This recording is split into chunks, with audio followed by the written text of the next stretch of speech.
क कराई कसौडी, ख खरबारी, ग गाई गोरु, घ घर व्यवहार, छ छोराछोरी पढेर जिन्दगीको पाठ, ज्ञान हासिल गरेकी आमाको दीक्षान्त समारोह सुरु भएको छ।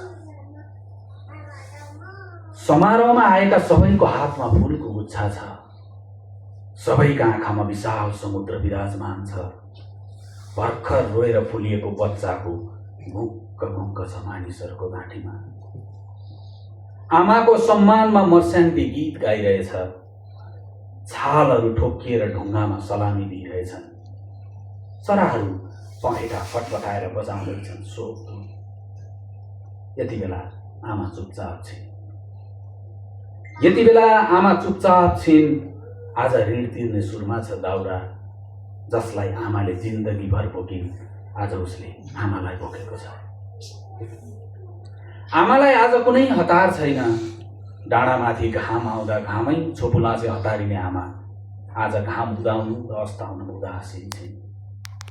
हरेक साँझ बिहान आमाको फोक्सोबाट सास निस्केपछि आफूले सास फेर्ने आगो आज आमालाई सधैँको लागि आफ्नो बनाउने सुरमा उभिएको छ। जिन्दगीभर दुःखका घुम्तीहरू पास गर्न घुँडा धसेर पढ्ने, सन्तान मुस्काउँदा पास भएको महसुस गर्ने, घर व्यवहारको अङ्कगणित कर्मको सूत्रले ठ्याक्कै मिलाउने आमा आज दीक्षित भएकी छिन् र म उनको दीक्षान्त समारोहमा उपस्थित भएको छु। यति बेला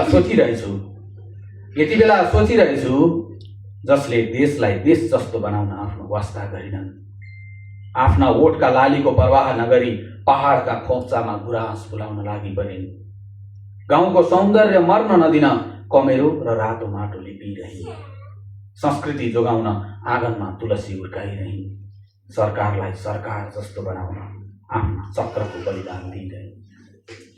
उनैको दीक्षान्त समारोह यो देशलाई थाहा लाग्न होला। धन्यवाद।